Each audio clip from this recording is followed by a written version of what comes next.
आज की इस गहरी पड़ताल में आपका स्वागत है। हम बैंकिंग की दुनिया के 3 बेहद अहम स्तंभों पर चर्चा करेंगे। जी। पहला, वित्तीय समावेशन यानी फाइनेंशियल इंक्लूजन। हाँ, दूसरा, बैंकिंग लोकपाल मतलब बैंकिंग ओम्बुड्समैन। बिल्कुल। और तीसरा, बैंकों में जोखिम प्रबंधन, रिस्क मैनेजमेंट। हम्म। हमारे पास कुछ नोट्स और दस्तावेज हैं, तो इनसे हमें इन विषयों की रूपरेखा और ज़रूरी बातें पता चलती हैं। हाँ, बिल्कुल।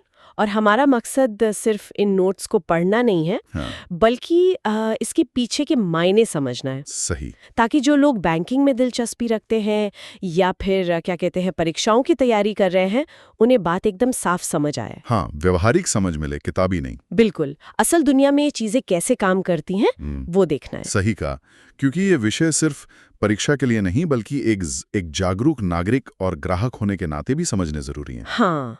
तो चलिए शुरू करते हैं फिर। सबसे पहले वित्तीय समावेशन। हाँ, सुनने में तो ये थोड़ा भारी शब्द है, वित्तीय समावेशन, है ना? पर इसका मतलब सीधा सा है। मतलब ये कि बैंकिंग सेवाएं उन लोगों तक पहुंचें जो अब तक इससे दूर रहे हैं। खासकर गांव देहात में या छोटे शहरों में जहां सुविधाएं कम हैं। बिल्कुल। और ये सिर्फ खाता खोलने की बात नहीं है। अच्छा। हाँ, इसका असली मकसद है कि जो बुनियादी वित्तीय सेवाएं हैं, जैसे बचत करना, कर्ज मिलना, बीमा, पैसे भेजना, वो सब लोगों को आसानी से मिले और सस्ती भी हों। और ये शायद देश की अर्थव्यवस्था के लिए भी अच्छा है। बहुत जरूरी है।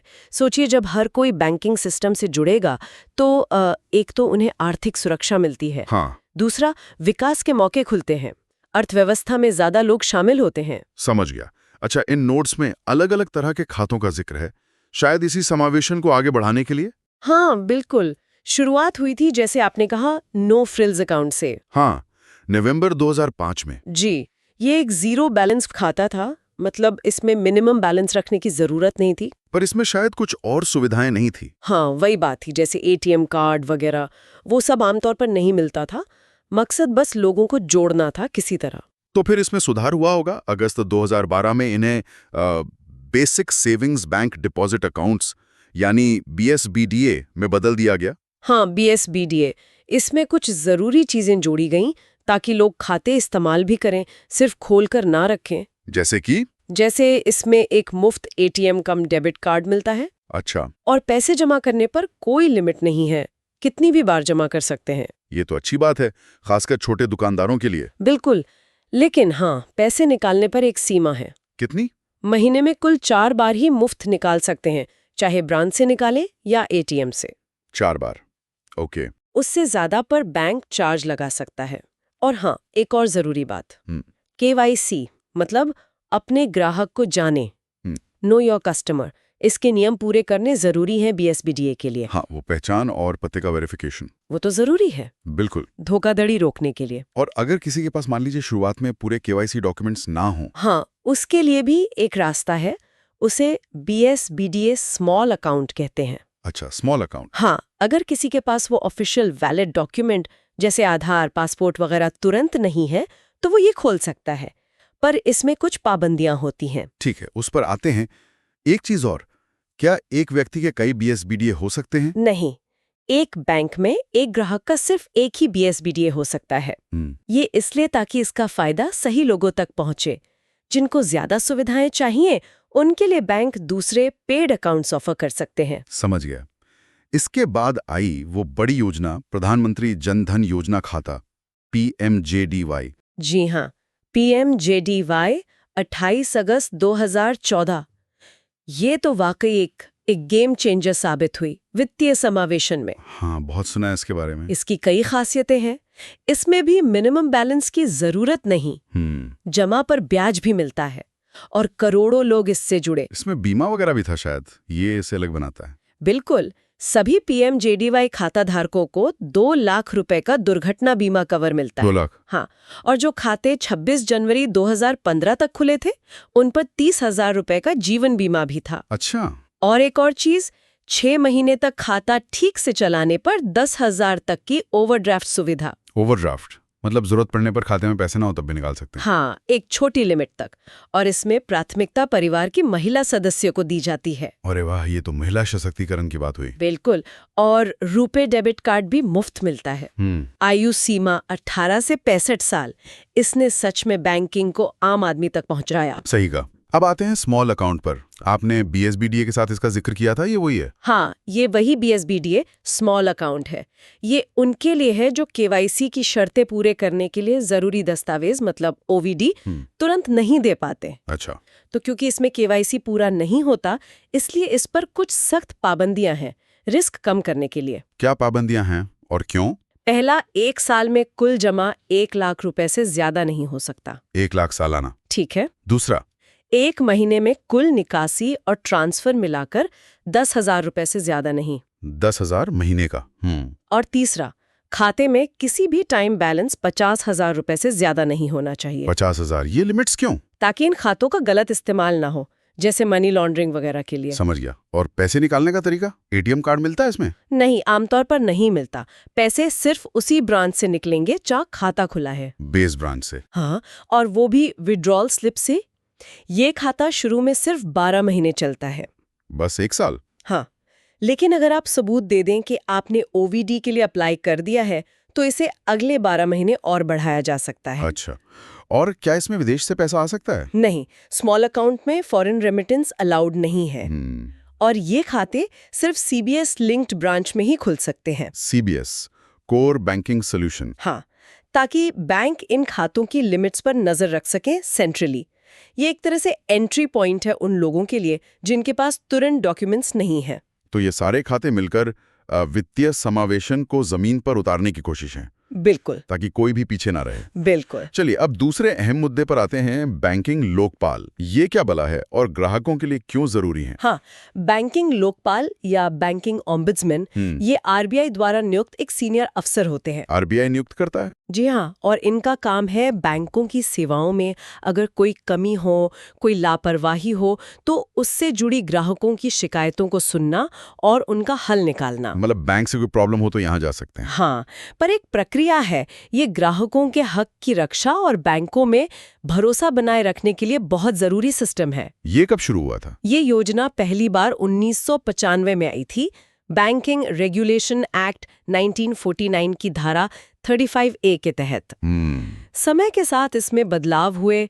जो अभी चल रही है वो 1 जनवरी 2006 से लागू है। और ये लोकपाल होते कहाँ हैं? देश भर में करीब 22 ऑफिस हैं, ज्यादातर राज्यों की राजधानियों में, ताकि लोग पहुंच सकें। और ये कौन-कौन से बैंकों की शिकायतें सुनते हैं? लगभग सभी, सरकारी बैंक, प्राइवेट बैंक, विदेशी बैंक, रीजनल रूरल बैंक्स यानी आरआरबीज और सहकारी बैंक भी। अच्छा, तो अगर मुझे बैंक से शिकायत है तो क्या मैं सीधे लोकपाल के पास चला जाऊं? नहीं, पहला कदम है कि आप अपनी शिकायत लिखित में अपने बैंक को दें। पहले बैंक को बताना जरूरी है? हाँ, बिल्कुल। बैंक को जवाब देने या कार्रवाई करने के लिए 30 दिन का समय मिलता है। कई बार मामला वहीं सुलझ जाता है। और अगर 30 दिन में बैंक कुछ ना करे या उनके जवाब से हम खुश ना हो? तब आप बैंकिंग लोकपाल के पास जा सकते हैं। लेकिन ध्यान रहे, बैंक से जवाब ना मिलने या असंतोषजनक जवाब मिलने के 1 साल के अंदर ही जाना होता है। 1 साल की लिमिट है? ओके। शिकायत कैसे करते हैं? कोई फीस लगती है? शिकायत करना अब काफी आसान है। आरबीआई की वेबसाइट पर ऑनलाइन पोर्टल है या ईमेल से भी भेज सकते हैं। और सबसे अच्छी बात, कोई फीस नहीं लगती। ये तो बढ़िया है। किस तरह की शिकायतें जाती हैं ज्यादातर? बहुत तरह की, जैसे चेक या ड्राफ्ट के पेमेंट में देरी या पेमेंट ना होना, ब्याज दर सही ना मिलना, बिना बताए कोई चार्ज काट लेना। हाँ, ये तो होता है कभी कभी। और आजकल तो डिजिटल बैंकिंग की शिकायतें बहुत हैं। नेट बैंकिंग में दिक्कत, mobile banking, debit credit card, ATM fraud, unauthorised transfer. मतलब ऑनलाइन वाले मामले भी? हाँ, वो सब भी लोकपाल के दायरे में आते हैं। आरबीआई ने समय के साथ इन्हें जोड़ा है। अच्छा, मान लीजिए लोकपाल ने ग्राहक के हक में फैसला दिया, तो कितना मुआवजा मिल सकता है? लोकपाल अधिकतम 20 लाख रुपए तक का अवार्ड दे सकता है। 20 लाख? हाँ, इसमें सिर्फ पैसे का नुकसान ही नहीं, बल्कि मानसिक परेशानी के लिए भी मुआवजा शामिल हो सकता है। और क्रेडिट कार्ड के मामले में? हाँ, क्रेडिट कार्ड की शिकायतों के लिए ये लिमिट 1 लाख रुपए है। 1 लाख? ठीक है। ये रकम काफी है क्या आजकल के हिसाब से? ये तो केस पर निर्भर करता है, पर 20 लाख की सीमा एक तरह से बैंकों पर दबाव तो बनाती है, ज्यादातर मामलों के लिए काफी हो सकती है। और अगर कोई लोकपाल के फैसले से भी खुश ना हो, मान लीजिए ग्राहक या बैंक ही। हाँ, उसका भी इंतजाम है। फैसले की कॉपी मिलने के 30 दिन के अंदर आरबीआई के डिप्टी गवर्नर के पास अपील कर सकते हैं। वो एपेलेट अथॉरिटी होते हैं। 30 दिन के अंदर अपील। जी। तो ये पूरा सिस्टम ग्राहकों को एक तरह से ताकत देता है और बैंकों को ज्यादा जिम्मेदार बनाता है। बिल्कुल, विश्वास बढ़ता है इससे पूरी बैंकिंग प्रणाली में। चलिए अब आते हैं तीसरे और आखिरी पर बहुत ही महत्वपूर्ण विषय पर, बैंकिंग में जोखिम प्रबंधन। Risk management. ये क्यों इतना जरूरी है बैंकों के लिए? थोड़ा टेक्निकल लगता है ये। टेक्निकल तो है, पर इसकी अहमियत बहुत ज्यादा है। देखिए, आसान भाषा में कहें तो रिस्क मैनेजमेंट का मतलब है उन सभी खतरों या अनिश्चितताओं को पहचानना, उनका अंदाजा लगाना कि उनसे कितना नुकसान हो सकता है, उन पर नजर रखना और उन्हें काबू में रखना। किन खतरों को? वो खतरे जिनसे बैंक को पैसे का या किसी और तरह का नुकसान हो सकता है। सोचिए, बैंक लोगों का पैसा संभालते हैं। हाँ, हमारा पैसा। तो उनका स्थिर रहना, किसी बड़े संकट से बचे रहना, ये सिर्फ बैंक के लिए नहीं, पूरी अर्थव्यवस्था के लिए जरूरी है। रिस्क मैनेजमेंट यही स्थिरता बनाए रखने का तरीका है। इन्हें समझने की कोशिश करते हैं। शायद हम इन्हें कैटेगराइज कर सकते हैं। जैसे बाजार से जुड़े कौन से रिस्क हैं? हाँ, अच्छा आइडिया है। बाजार से जुड़े मुख्य रिस्क हैं।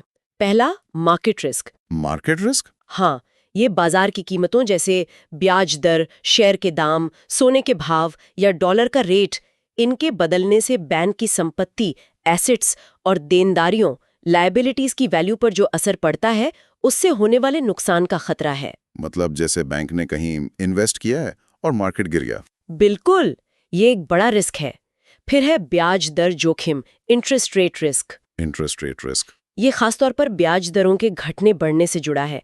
अगर ब्याज दरें बदलती हैं तो बैंक की कमाई, नेट इंटरेस्ट मार्जिन, उसकी संपत्ति की वैल्यू और कैश फ्लो पर असर पड़ सकता है। और तीसरा है विदेशी मुद्रा जोखिम, फॉरेन एक्सचेंज रिस्क।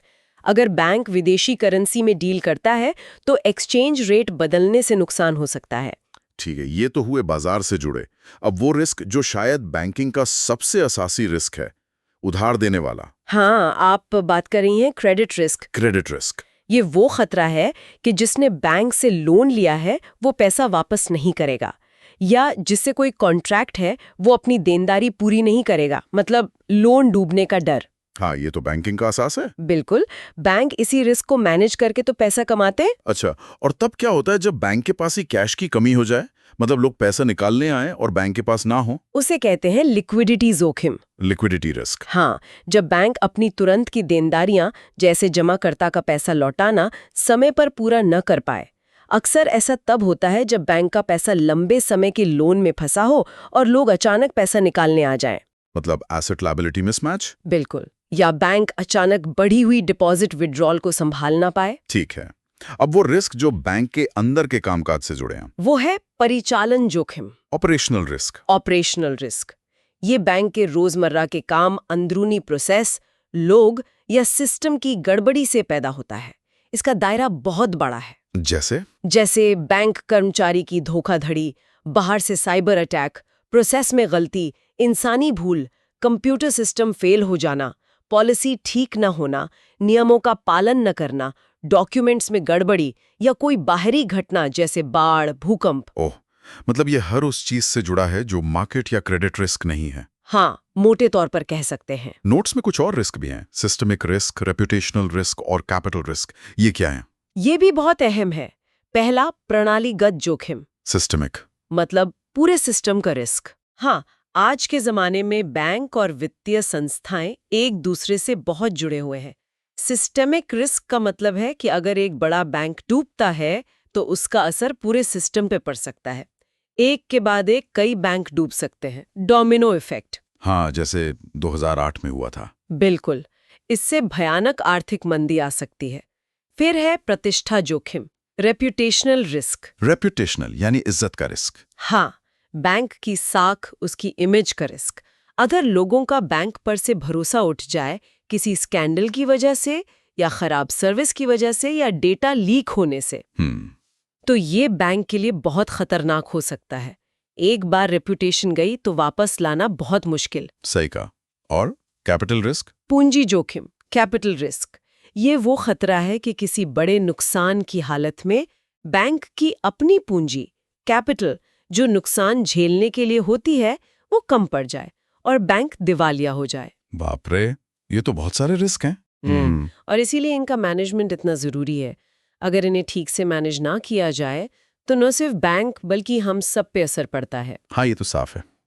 तो ये जो हमने आज बातें की, वित्तीय समावेशन, लोकपाल और ये सारे रिस्क, ये बैंकिंग एग्जाम और इंटरव्यू के लिए तो बहुत ही जरूरी हैं। बिल्कुल। एग्जाम के लिहाज से देखें तो खातों के प्रकार, BS, BDA, PMJDY, small account, उनकी लिमिट्स, फीचर्स, बीमा, KYC, ओवरड्राफ्ट, ये सब याद रखना जरूरी है। लोकपाल की प्रक्रिया पहले बैंक 30 दिन, फिर लोकपाल 1 साल, मुआवजे की सीमा 20 लाख, 1 लाख, अपील 30 दिन, डिप्टी गवर्नर। ये पॉइंट्स बहुत पूछे जाते हैं। और रिस्क? हाँ, अलग अलग रिस्क की परिभाषा और उनके बीच का फर्क समझना जरूरी है। Credit, market, liquidity, operational, interest rate, reputational, systemic, ये सब। इतनी सारी चीजें याद कैसे रखें? कोई आसान तरीका? हाँ, कुछ ट्रिक्स हैं। जैसे खातों के लिए आप एक टेबल बना सकते हैं, कंपैरिजन टेबल। उसमें हर खाते के फीचर्स लिखें। हाँ, ये अच्छा आइडिया है। लोकपाल की प्रक्रिया को एक फ्लो चार्ट की तरह दिमाग में बैठा लें, step by step. Bank, Lokpal, appeal. बिल्कुल। और रिस्क के लिए या तो उनका कोई छोटा नाम बना लें, एक्रोनिम, जैसे CMLOIR, या फिर उन्हें कैटेगराइज करके याद रखें, बाजार वाले, उधार वाले, ऑपरेशन वाले, सिस्टम वाले, इज्जत वाले, पूंजी वाले। और सबसे जरूरी है रटने की बजाय कॉन्सेप्ट समझना और बार बार रिवीजन करना। सही। तो आज हमने समझा कि कैसे वित्तीय समावेशन बैंकिंग को सब तक पहुंचा रहा है जी। और उसके लिए क्या-क्या तरीके हैं, जैसे अलग-अलग खाते। फिर हमने देखा कि ग्राहकों की शिकायतों के लिए लोकपाल का सिस्टम है। हाँ, एक सुरक्षा कवच। और आखिर में बैंकों को सुरक्षित रखने के लिए कितने तरह के जोखिमों से निपटना पड़ता है और उनका प्रबंधन कितना जरूरी है। सही कहा। ये तीनों चीजें मिलकर आज की बैंकिंग की तस्वीर बनाती हैं। ये जानना न सिर्फ एग्जाम के लिए बल्कि एक जागरूक ग्राहक और भविष्य के बैंकर के लिए भी जरूरी है। हाँ, पता चलता है कि बैंक कैसे चलते हैं, हमारे अधिकार क्या हैं और क्या चुनौतियां हैं। जाते जाते एक सवाल छोड़ जाते हैं सोचने के लिए। जरूर। जैसे जैसे बैंकिंग और डिजिटल हो रही है, तो वित्तीय समावेशन के नए मौके कैसे बन रहे हैं और क्या नई चुनौतियां भी आ रही हैं? और क्या लोकपाल को AI या नई डिजिटल धोखाधड़ी से निपटने के लिए तैयार होना पड़ेगा? बिल्कुल। और इसी से जुड़ा एक और सवाल, क्या क्लाइमेट चेंज या बढ़ते साइबर खतरे या कोई और ग्लोबल बदलाव भविष्य में ऐसे नए रिस्क ला सकते हैं बैंकों के लिए, जिनके बारे में हमने आज सोचा भी नहीं? बैंक इनके लिए कैसे तैयार होंगे? हाँ, सोचने वाली बात है। जरूर सोचिएगा। अगली बार फिर मिलेंगे एक और दिलचस्प विषय के साथ। जरूर।